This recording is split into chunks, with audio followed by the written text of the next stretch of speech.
Join me on this cosmic journey, They were just staring at me. exploring the vast unknown. Of an unidentified flying object. I'm your host, Astrid, Into my soul. Something's happening. and welcome to Beyond the Stars, Otherworldly Encounters.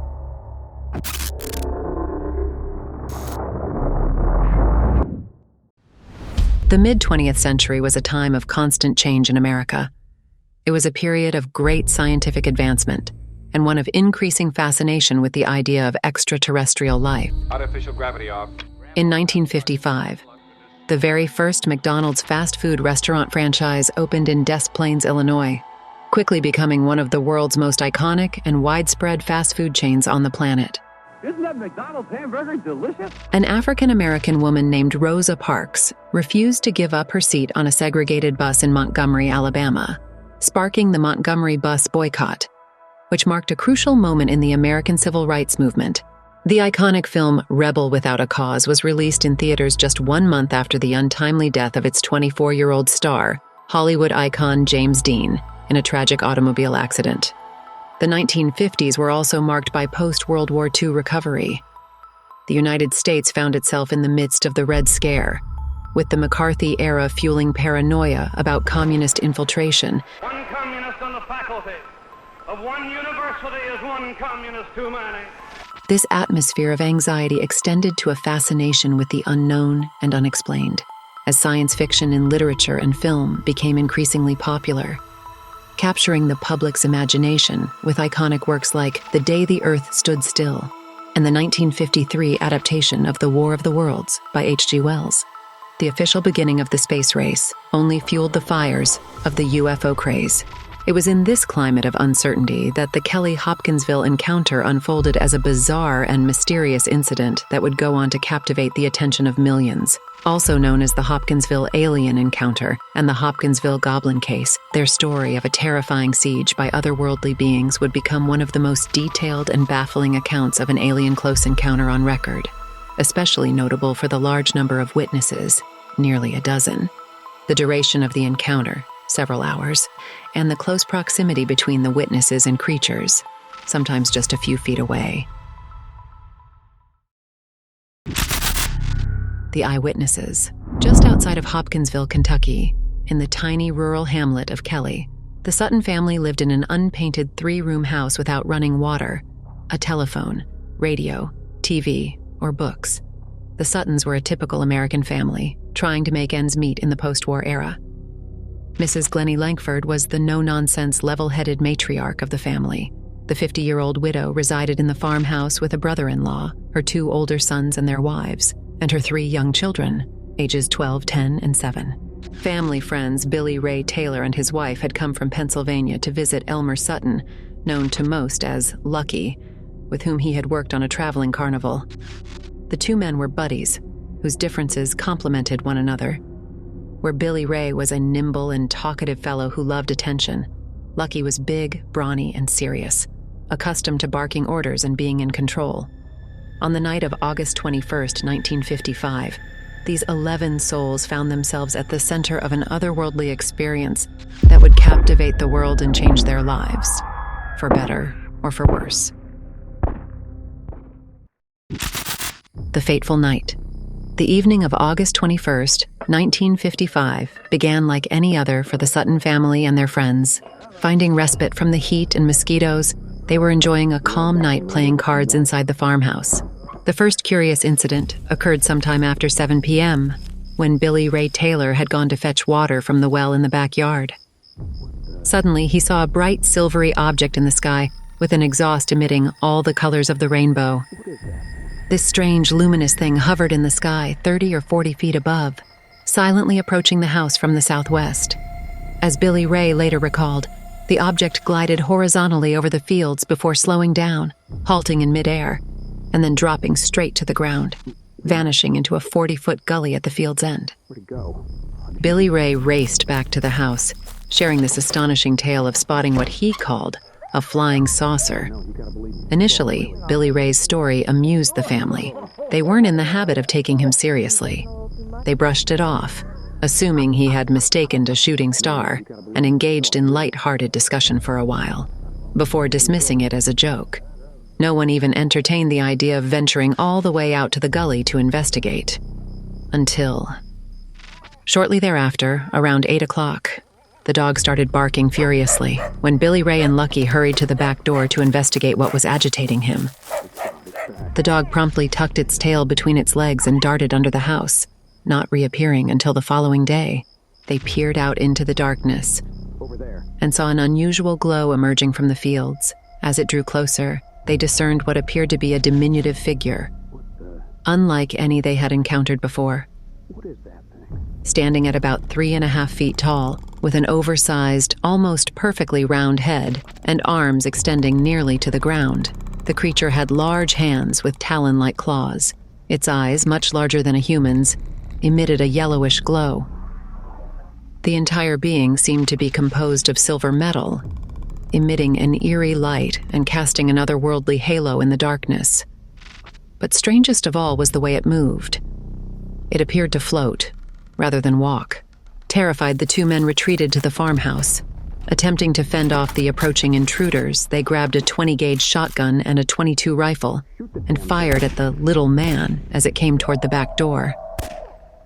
Despite firing multiple rounds, the bullets seemingly had no effect. The creature merely somersaulted backwards, did a flip, as the men put it, then scrambled hastily upright and floated away into the night towards the side of the house. Billy Ray and Lucky ran into the living room where the women were. Mrs. Langford would later say that she didn't pay any attention to the boys at first, thinking they were only joking and shooting for the fun of it. She and the other women had been busy with the supper dishes and putting the children to bed. She didn't take them seriously until her daughter-in-law, Eileen Sutton, came in terrified, shaking and white as a ghost, saying that she had seen one of the little men. With her curiosity finally piqued, Mrs. Langford went out in the hallway and crouched down next to Billy Ray, who had his gun pointed at the screen door. There they waited together, watching the door and scanning the darkness outside for any signs of movement. Finally, after about 20 minutes, another creature appeared in the darkness, coming right up to the screen. It looked like a 5-gallon gasoline can with a head on top and small legs, Mrs. Langford reported. It was a shimmering bright metal, like on my refrigerator. The men fired at the creature through the screen, but once again, it flipped upright and then disappeared. A few minutes later, when scratching sounds could be heard on the roof, Billy Ray had an idea. He would try to run outside to get another shot at the creature. But as he began to exit through the front door, one of the most talked about and terrifying moments of the incident occurred.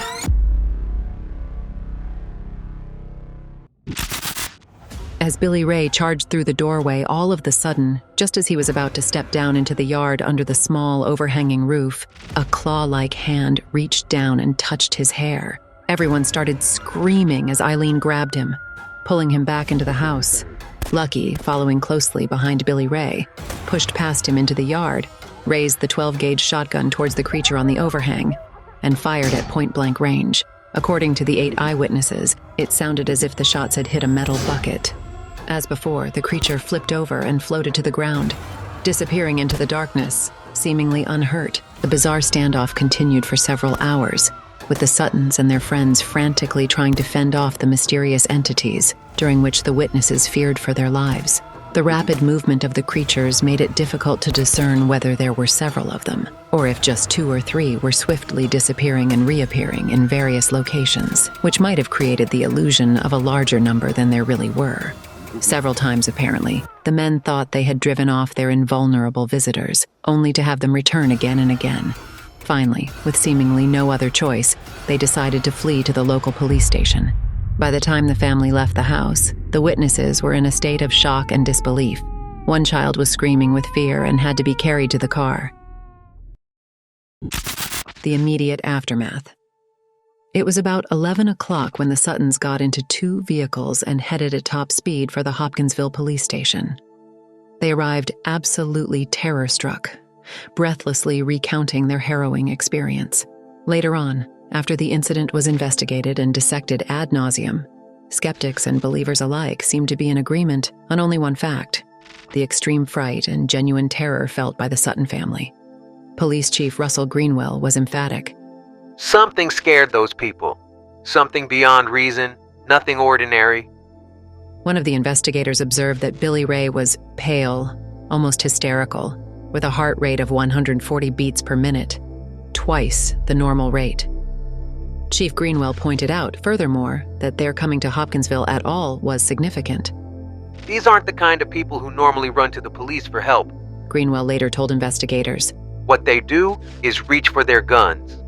Yet here they were, women and children hysterical, and Billy Ray Taylor on the verge of a medical emergency. After the local police chief called for backup, his team was joined at the Sutton farm by state police, military police from nearby Fort Campbell, and a photographer from the Kentucky New Era newspaper. There, investigators found bullet holes in the window screens and shell casings on the ground, but no concrete evidence left behind by the creatures themselves. Neither could they find proof of heavy drinking. According to Mrs. Langford, liquor was not allowed in the farmhouse. At around 2 a.m., the police called it a night and promised to return in the morning. Although the family was anxious and alert, they congregated together and turned off the lights, attempting to catch a few winks before sunup. But as Mrs. Langford lay there in the dark, trying to settle her mind, she got the fright of her life for the second time that night. Another encounter. When Mrs. Langford turned over in her bed towards the window next to her, she found herself face to face with one of these terrifying creatures. I turned my head 3 different times because I thought maybe my eyes were fooling me. She would later report. But every time I turned my head back, there he was, close enough to put his clawy little hands upon the window screen. Mrs. Langford called quietly to the rest of the family to come and look. Lucky, across the room, was on his feet at once, raising his gun to shoot. Mrs. Langford, having realized by now that whatever these creatures were, they seemed to be impervious to gunfire, and trying to prevent more terrified hysteria, pleaded with Lucky not to shoot. But he wasn't persuaded, and fired off another round, this time badly damaging the window frame. The gunfire had no impact in harming the creatures any more than it had the first time around. The last time that any creature was seen that night was approximately half an hour before sunrise, about 5:15 a.m. that Monday morning, August 22nd. Needless to say, nobody got any sleep that night. The Investigative Trail, Corroborating the Unbelievable. A few hours after Mrs. Langford's second close encounter, police investigators returned to the farmhouse, searching for evidence of a saucer landing, footprints, blood trails, or scratch marks on the roof. They found nothing substantial. However, Chief Greenwell did note one peculiar discovery during his investigation. After completing a thorough search of the immediate area and conducting interviews with the family amidst the chaos, he ventured into the backyard. There, he joined a group of men gathered inside the fence, gazing out towards the fields and woods where other searchers roamed with their flashlights. On the outer side of the fence, roughly where one of the creatures was believed to have been knocked down by a shot, several men observed a luminous patch of grass, measuring approximately 1 to 2 feet in diameter. From the vantage point closer to the house, this patch was visible from only one angle, and at close range the grass appeared unchanged entirely. Chief Greenwell emphasized that the contrast between the luminous patch and the grass surrounding it was as distinct as the contrast between his brown wooden desk and the white topographical map laying on top of it. Another odd contradiction is in the matter of the gunshots. The exact number of shots fired, by whom, and from which positions around the farmhouse remain highly disputed, with statements varying widely, even amongst the most skeptical experts. One investigator reported definitively that none of the neighbors heard any shots at all. Another investigator asserted that the neighbors described it as sounding like a small war. It must also be noted that another strange incident occurred that night. At around the same time, the Sutton family hightailed it to the Hopkinsville police station. A state officer was parked near the Shady Oaks restaurant, located a few miles away. According to his official report, the officer heard something unusual and loud passing overhead, emitting sounds akin to artillery fire or whining missiles. When he glanced out of his car window, he saw 2 meteors flying through the sky, descending slightly from the southwest, towards the general direction of the Sutton farm. Initially, shortly after the incident at the Sutton farmhouse was reported, the officer insisted that these were no ordinary meteors, implying a possible connection between the two events. Having observed the Perseids earlier in August, he noted that these meteor-like objects appeared larger, brighter, and emitted noise, unlike the Perseids. However, he later revised his statement, possibly under pressure from the police department, attributing the sightings solely to ordinary meteors. Despite the lack of physical proof, the Suttons' account spread like wildfire, sparking a frenzy of media attention and speculation. Media coverage and public interest. The media, always hungry for sensational stories, seized upon the Kelly-Hopkinsville encounter with fervor. Newspapers and radio stations across the country ran sensationalized headlines, turning the Sutton family into reluctant celebrities. Reporters descended upon Hopkinsville, eager to interview the witnesses and dissect the bizarre events of that August night. Bud Ledwith, a local radio station employee, interviewed the adult eyewitnesses and made drawings based on their accounts. He was impressed by their remarkable specificity and consistency, even though the men were away from the farmhouse all day, unable to coordinate with the others. In the following days, after the surge of publicity from radio stations and newspapers reporting on the incident, hundreds of curiosity seekers descended on the farm. The Suttons, who had spent one harrowing night fending off curious little beings from outer space, were now about to face a second and more troublesome invasion, as relentless crowds swarmed them. Despite their efforts, the Suttons would have no more success in shooing away these unwanted visitors than they did with the first group. As word spread, the crowds thickened, their cars clogging the old Madisonville Road. They gawked, pointed, barged in uninvited, bombarded the family with questions, wandered around the house, invaded the Suttons' privacy, insisted on posing for pictures, laughed, and made jokes about the family's lack of education. While the extraterrestrial visitors had been frightening, at least they had remained outside the house and departed by daybreak. In contrast, the human horde grew with each passing minute, swarming more aggressively as the day progressed, exerting their presence and making themselves at home on the Suttons' property. When no trespassing signs proved useless at discouraging them, the family tried to charge admission. The price was increased several times, with the sign at one point demanding 50 cents for entry to the grounds, $1 for information, and $10 for taking pictures. However, regardless of the intentions behind these admission signs, they proved to be ineffective. They didn't deter the sightseers, who continued to roam freely, without fences, gates, guards, or locks. There was no practical way to enforce payment or prevent access. No money was collected, and in fact, rather than achieving their intended purpose, the signs had an unintended consequence. Some individuals that had previously been sympathetic now concluded that the entire story had been concocted as a money-making scheme from the outset. Skeptics blasted them as fortune-seeking fabulists. Meanwhile, as the story spread across the national news, it took on a life of its own. The number of little men was exaggerated to a dozen or more. Public interest in the encounter skyrocketed, fueled by a combination of genuine curiosity and a burgeoning fascination with all things extraterrestrial. UFO sightings were becoming increasingly common across the United States. We have received and analyzed between 1 and 2,000 reports. And the Hopkinsville incident added another layer to the growing mythology surrounding unidentified flying objects and potential alien visitations. Some were quick to dismiss the encounter as a hoax or a case of mistaken identity, attributing the creatures and strange lights to horned owls and overactive imaginations. Although the incident eventually caught the attention of the Air Force's UFO investigation program, Project Blue Book, documents indicate that their team never formally investigated the matter. Instead, they merely communicated with their counterparts at Fort Campbell, who had briefly visited the scene on the first night.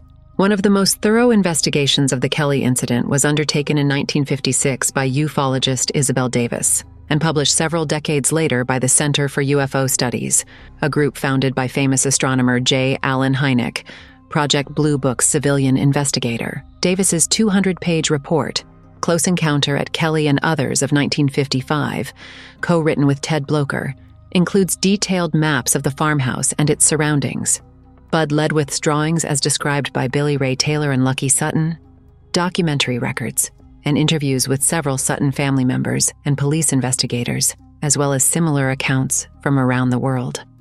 Fun fact, A few years later, the little metallic men from Hopkinsville were conflated with an eastern Kentucky woman's report of a flying saucer and a 6-foot-tall man in green, helping to launch the myth of little green men. In her report, Davis acknowledges the glaring absence of physical evidence on the Sutton property. However, she finds none of the potential explanations convincing, such as a deliberate hoax, a publicity stunt, or group hallucinations.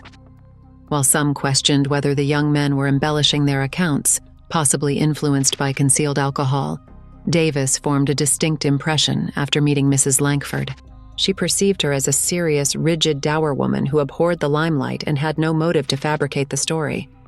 Chief Greenwell concurred, saying, She was the most impressive witness. She's the type of person who wouldn't tell a lie if her life depended on it. The reaction from Mrs. Langford's other 2 sons, Tillman and Frank Sutton, who reside in Hopkinsville and were not present for the encounter, also holds considerable weight. Initially, upon hearing the account, they dismissed it as some sort of farmhouse prank.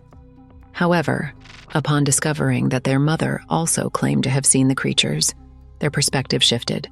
If Mama saw it, it was there, Tillman reported.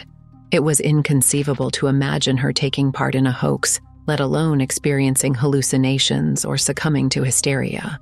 In spite of Billy Ray Taylor's colorful personality, relishing the spotlight, and his association with Lucky Sutton and the traveling carnival, none of the witnesses had any history of making preposterous allegations, Davis noted.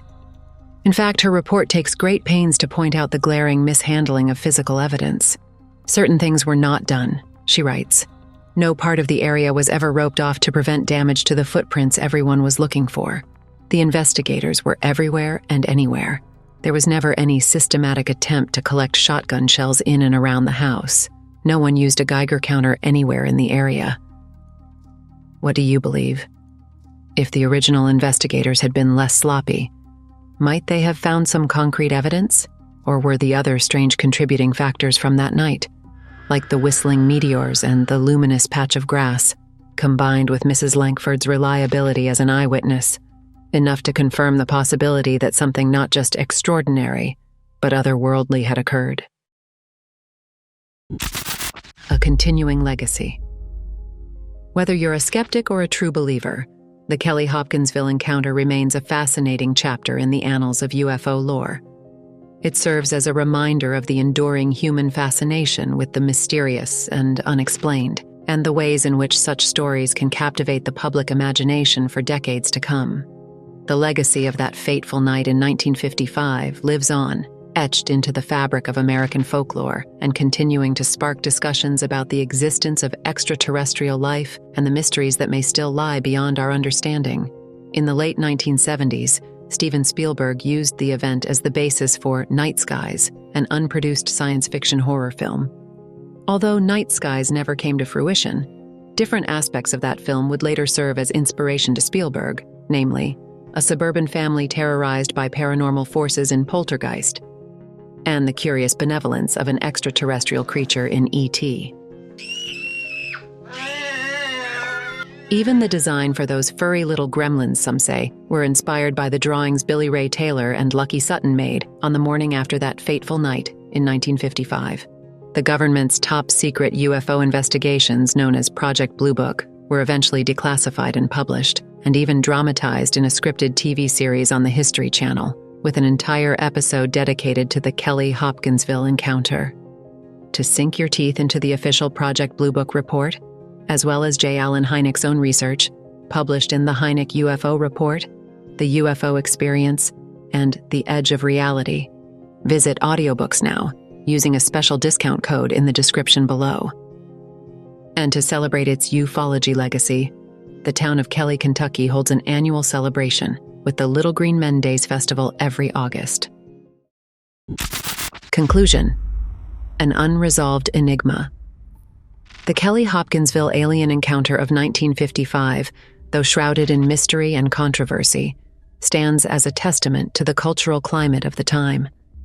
It reflects the anxieties of the 1950s, where fear of geopolitical conflict masked itself as general suspicion of the unknown. The incident became a cultural touchstone, contributing to the enduring allure of otherworldly mysteries, conspiracy theories, and government cover-ups.